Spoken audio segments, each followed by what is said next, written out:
नमस्कार साथियों, अगर आपकी उम्र 60 साल हो गई है या फिर आपके घर परिवार में कोई ऐसा व्यक्ति है जो 60 साल की उम्र को क्रॉस करने वाला है, आपके माता पिता हों, आपके दादा दादी हों, आपके आस पड़ोसी हों या रिश्तेदारी में कोई ऐसा व्यक्ति हो तो उसके साथ इस वीडियो को शेयर भी करिए, क्योंकि नया साल जो आ रहा है 2026 का, ये बुजुर्गों के लिए कई बड़ी खुशखबरियां लेके आ रहा है। जी हाँ साथियों, 1 जनवरी 2026 के बाद से ऐसे कई सारे लाभ हैं जो कि सीनियर सिटीजन को मिलने जा रहे हैं।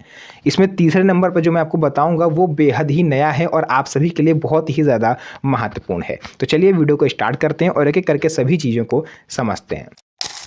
तो सबसे पहले मैं आपको बता देता हूं कि सीनियर सिटीजन किसे कहते हैं। तो सीनियर सिटीजन जो होते हैं ऐसे सम्मानित व्यक्ति होते हैं जो 60 वर्ष की आयु पूरी करके भारत में निवास कर रहे हैं। पुरुष अगर आप हो तो 60 वर्ष और महिला हो आप तो 58 वर्ष। इन्होंने अपनी पूरी ज़िंदगी भारत में बिताई है और अब जब इनके लगभग अंतिम समय आ रहा है धीरे धीरे, तो सरकार का फ़र्ज़ है कि अब अभी तक उन्होंने अपना पूरा जीवन देश के नाम करा, अब देश का ये फ़र्ज़ बनता है कि इन लोगों के लिए कुछ करा जाए। तो इसीलिए सरकार कई सारी स्कीम्स चलाती है। सीनियर सिटीजन को 2 कैटेगरी में रखा जाता है। एक होते हैं 60 साल से लेकर के 69 साल तक, यानी कि 60 टू 69, और दूसरी कैटेगरी चालू हो जाती है 70 साल से। 70 साल के ऊपर के जो हो जाते हैं उनको सुपर सीनियर सिटीजन कहा जाता है। हालांकि इसको लेकर के भी मतभेद है। कुछ लोग कहते हैं 80 के बाद सुपर सीनियर सिटीजन होता है, कोई कहता है 70 के बाद, बट 70 के बाद गवर्नमेंट आपको सुपर सीनियर सिटीजन मानती है। अब कैटेगरी 2 हैं तो लाभ भी सीधी सी बात है अलग अलग होंगे। तो आज मैं दोनों ही कैटेगरीज के बारे में आपको विस्तार से बताने जा रहा हूँ। तो यहाँ पर देखिए, जो पहले नंबर पर आता है, मैंने यहाँ पर सब कुछ नोट करा ताकि मेरे से आप लोग के लिए कोई भी चीज़ इंपॉर्टेंट चीज़ मिस ना हो जाए। तो पहले नंबर पर साथियों जो आ जाता है वो है सरकारी पेंशन योजनाएं, जिसके बारे में आप लोग भली भांति जानते हो। सरकारी पेंशन योजना मतलब कि तरह तरह अलग अलग नामों से चलती है, हर राज्य में अलग अलग नाम है। और जो केंद्र सरकार की होती है वो है इंदिरा गांधी राष्ट्रीय वृद्धावस्था पेंशन। कुछ राज्य 700 रुपये देते हैं, कुछ लोग 1150, कुछ लोग 1100, कहीं पर 1000 और कहीं पर 2500 रुपये तक मिलते हैं। तो ये लाभ केवल सीनियर सिटीजन को मिलता है। जैसे कि आप 60 साल के हो गए हो तो 60 साल से लेकर के जब भी आप जीवित रहोगे, 80 साल, 90 साल, 100 साल, तब तक आपको सरकार ये पेंशन देगी प्रति माह। अब राज्य के हिसाब से आप ये पता कर लीजिए कि आपके राज्य में कितनी पेंशन चल रही है। इसके अलावा साथियों और आती है 500 रुपये से लेकर के 3000 रुपये तक पेंशन रहती है। इसी बीच आपको मिल जाएंगे। अगर आपको इसका लाभ नहीं मिल रहा है तो आप किसी भी जनसेवा केंद्र पर जा करके, इसके लिए ऑनलाइन फॉर्म होता है, आप उसे भर सकते हो, या फिर अपने पंचायत कार्यालय से जा करके या फिर नगर निगम ऑफिस में जा करके इसके बारे में आप पता कर सकते हो। उसके बाद दूसरा रहता है आयकर में विशेष छूट। अगर आपका थोड़ा बहुत कहीं से अर्निंग हो रही है, किराए की आय हो या संपत्ति आय हो, कोई भी किसी तरह की आपका धंधा पानी बिजनेस है, तो आयकर में आपको विशेष छूट मिलती है जो सीनियर सिटीजन्स होते हैं। टैक्स छूट सीनियर सिटीजन को वित्तीय राहत देता है, जिससे उनकी बचत जो है वो बढ़ती है। तो अगर आपकी उम्र 60 साल से 80 वर्ष के बीच में है तो आप लोग को 3 लाख रुपए तक की आय पर अब कोई टैक्स नहीं देना पड़ता। यानी कि अगर 3 लाख रुपए तक आप कमा रहे हो प्रति माह तो आपको किसी तरह का कोई टैक्स नहीं देना, जबकि 80 वर्ष से ऊपर वालों को 5 लाख रुपए तक की छूट मिलती है। महिला सीनियर सिटीजन को पुरुषों से थोड़ी अधिक छूट मिलती है, जो नई आयकर व्यवस्था में डिडक्शन के विकल्प तौर पर सेक्शन 80D के तहत, यानी जिसको मेडिकल इंश्योरेंस कहा जाता है, ये सब आपको अतिरिक्त लाभ देते हैं।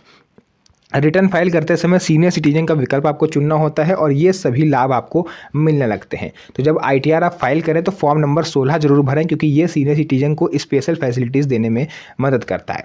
उसके बाद आता है यात्रा छूट और प्राथमिकता। देखिए, यात्रा छूट प्राथमिकता, जैसे कि मैंने आपको पिछली कई वीडियोस में बताया है कि जो सीनियर सिटीजन है, सरकार उन महिलाओं को 50% रेलवे किराए में छूट और पुरुषों को 40% रेलवे किराए में छूट अभी तक देता था, जो फिलहाल कुछ सालों से बंद चल रहा है। बहुत ज़्यादा इस पर न्यूज़ चल रही है और ये खबर लगभग मैंने आपको बताया है कि लगभग 70 से 80% तक कंफर्म हो चुकी है। बट जैसे ही नया बजट सत्र स्टार्ट होगा अप्रैल 2026 में, वैसे ही आपको इसके बारे में औपचारिक घोषणा सुनने को मिल जाएगी। उसके बाद साथियों आ जाता है बैंक FD पर अधिक ब्याज। बैंकों में फिक्स डिपॉजिट, यानी कि अगर आप FD करवाए हुए हो अपनी जमा पूंजी की, तो सीनियर सिटीजन को 0.25% तक एक्स्ट्रा इंटरेस्ट जो है वो मिलेगा। सामान्य नागरिकों की तुलना में यह लाभ उनकी जमा राशि को तेज़ी से बढ़ाता है। मान लीजिए आप लोगों को, आम नागरिक कोई है जो 50 साल या 40 साल का है, उसको 7% बैंक जो है ब्याज देता है FD पर, तो आपको 7.50% यानी 0.50% तक एक्स्ट्रा ब्याज मिलेगा। इसको आप लोग ऐसे समझ सकते हो कि मान लेते हैं कि आप लोगों के अकाउंट में अगर 1 लाख रुपए के आसपास जमा है, तो उसका जो है आप लोग 7% निकालो, तो जैसे हर तीसरे महीने जैसे 7,000 दूसरे व्यक्ति को मिलेगा, तो आप लोग को थोड़ा उसको 7.5% के हिसाब से 7,500 रुपये ऐसे आप लोग कह सकते हो लगभग बढ़ा के मिलेगा। परसेंटेज आप लोग निकाल लीजिएगा, मैंने यहाँ पर उसके लिए कैलकुलेशन नहीं किया हुआ है, आप लोग निकाल सकते हो, बट अधिक फ़ायदा आप लोग को होगा। इसके अलावा पुलिस सुरक्षा सेवा, ये एक नया अपडेट है जिसको आप लोग 1 जनवरी 2026 के बाद से अपने आसपास देखोगे। शहरी क्षेत्रों में अकेले रहने वाले सीनियर सिटीजन, यानी कई सारे ऐसे बुजुर्ग माता पिता हैं जिनके बच्चे बाहर कमाने चले गए हैं, बेटियों की शादी हो गई है और अब वो अकेले रहते हैं घर में। उनकी देखभाल करने वाला कोई नहीं है, अगर कोई बीमार हो जाता है तो कोई दवा देने वाला नहीं है, बाहर से कोई सब्जी डालने वाला नहीं है, कपड़े देने वाला नहीं है, ठीक है। वो मतलब बहुत से उनको प्रॉब्लम्स होती है। तो इसको लेकर के हाई कोर्ट ने क्या फ़ैसला दिया है, शहरी क्षेत्रों में अकेले रहने वाले सीनियर सिटीजन, जो सीनियर सिटीजन को सबसे ज़्यादा प्रॉब्लम होती है, देखिए रहना खाना दवाई लाना ये तो चलिए वो जैसे भी मैनेज कर लेंगे, बट मेन यहाँ पर आता है मुद्दा सुरक्षा का।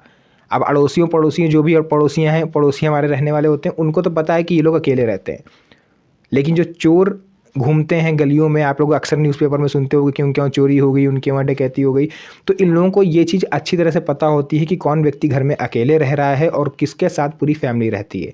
तो ऐसे सीनियर सिटीजन्स को ये लोग सबसे पहले टारगेट करते हैं। जी हाँ साथियों, मैं यहाँ पर आपको डरा नहीं रहा हूँ, बट यहाँ पर मैं आपको उस सुविधा का लाभ बताने वाला हूँ, क्या लाभ है और क्या इससे आपको कैसे बचाया जाएगा।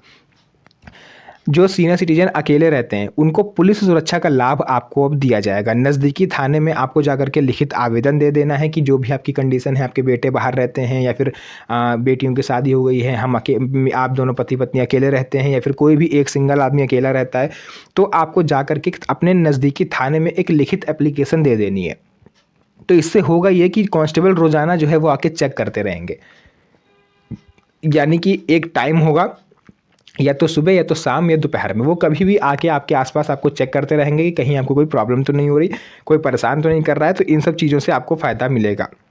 उसके अलावा एसआई भी आएंगे, जो सब इंस्पेक्टर होते हैं, वो भी मासिक दौरा यानी 1 महीने में कभी एक बार वो आपके घर पर आके हालचाल पूछेंगे कि जो कांस्टेबल आ रहा है उससे कोई प्रॉब्लम तो नहीं है, या रेगुलर आता है या नहीं आता है।